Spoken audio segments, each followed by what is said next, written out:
mise sous protection et mise au point spirituelle, selon mon point de vue. Nous sommes dimanche 28 décembre 2025.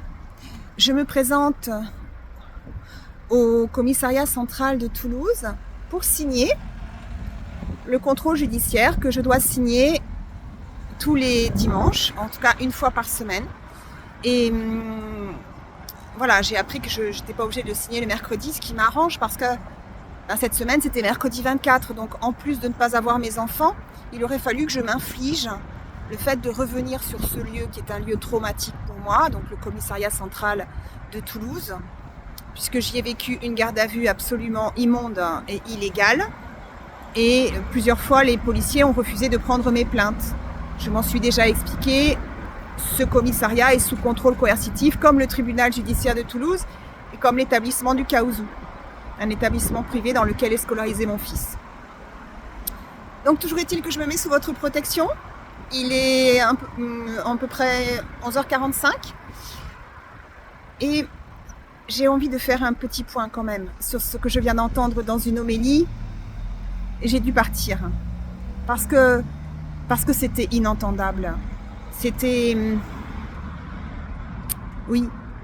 beaucoup trop difficile à entendre et je crois qu'il est important de faire une mise au point. Aujourd'hui, c'est la fête de la Sainte Famille, donc le prêtre a orienté son homélie sur l'amour, sur l'importance du couple, des enfants, de l'harmonie, ça c'était bien. Et puis aussi, il a parlé de l'importance du discernement lorsqu'on rencontre quelqu'un. Ce n'est pas parce que vous êtes amoureux que cette personne est faite pour vous. Ça, c'était intéressant, j'ai trouvé. Mais par contre, après, vraiment, il est important de faire preuve de discernement et de faire attention aux mots qui sont dits à la population, aux hommes, aux femmes. Je ne me permets pas de juger, mais quand même, dans ma situation, je suis victime de contrôle coercitif de mon ex-mari. Vous connaissez mon histoire. J'ai été victime de mon père. J'ai été victime de mon premier mari. Donc, quand j'entends qu'une femme doit se soumettre, parce que le prêtre reprend un terme des évangiles qui certainement a été mal traduit ou en tout cas est complètement désuet,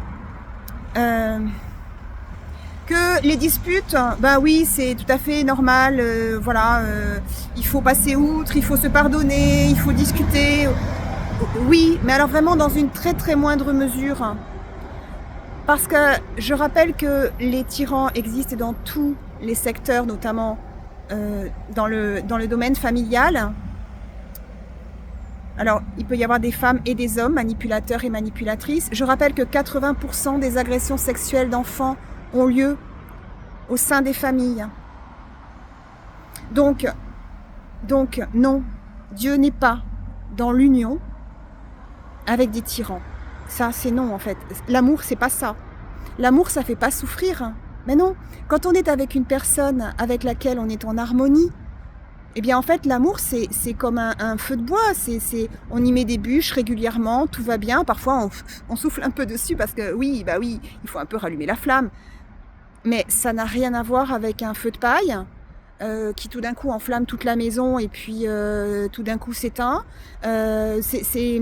Ça, c'est de la dépendance affective, avec des hauts, des bas, des coups de gueule, des excuses, excuse-moi, pardonne-moi, j'ai pas fait exprès, je voulais pas, je t'aime tant.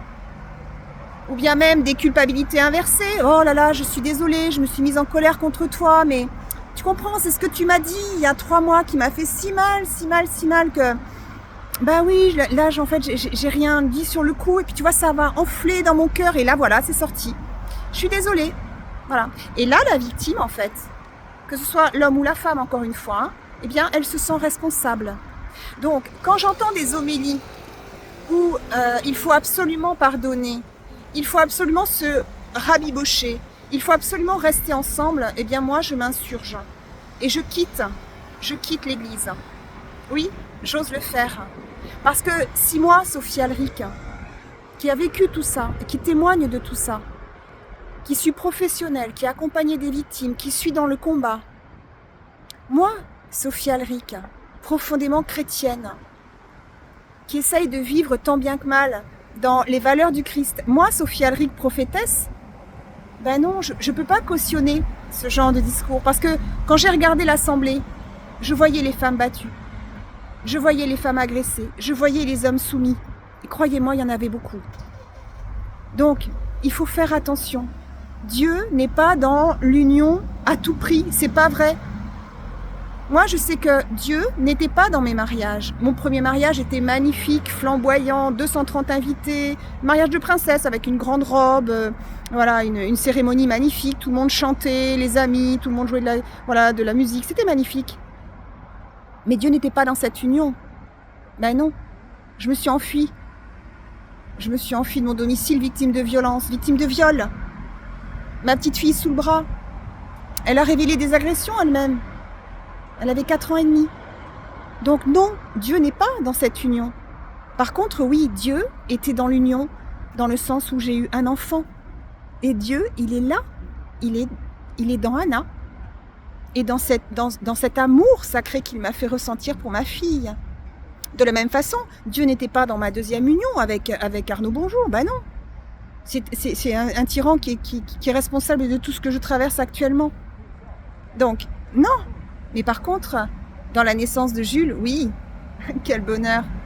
Oui, je suis mère 2 fois et mes enfants m'ont faite mère universelle par cet amour sacré pour eux. Donc, ben oui, parfois Dieu nous amène peut-être vers des unions où, en tout cas, il nous donne la force d'en partir aussi. Et Dieu nous donne la capacité de discernement et la sagesse. Donc je vous en prie, formez-vous sur le contrôle coercitif. Ne soyez pas docile. Soyez critique. Vous avez le droit. Vous avez le droit. À partir du moment où vous restez dans le discernement, la sagesse, la prudence, la tolérance, le respect, la bienveillance, le pardon, on verra plus tard, il faut du temps pour pardonner.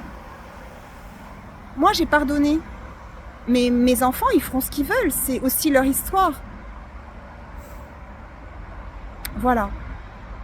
C'était important de faire cette précision, je crois. Et c'est certainement pas un hasard si Dieu m'a fait vivre cette cérémonie ce matin, cette messe qui m'a été profondément cruelle.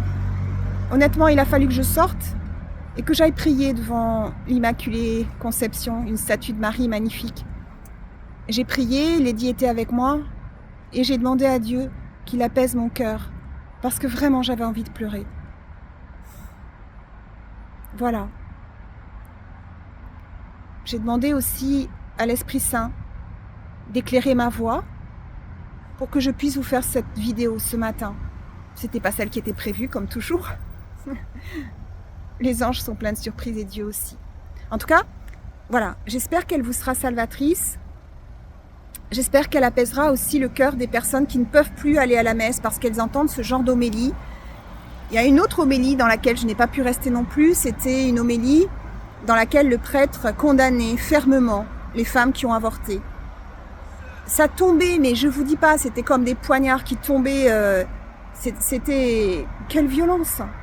Mais enfin, qui sommes-nous pour nous juger les uns les autres? Dieu nous a mis sur terre pour une seule chose, nous aimer les uns les autres.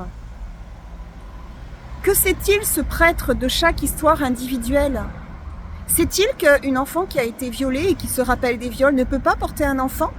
Est-ce qu'il le sait ça? Ben non, je crois pas.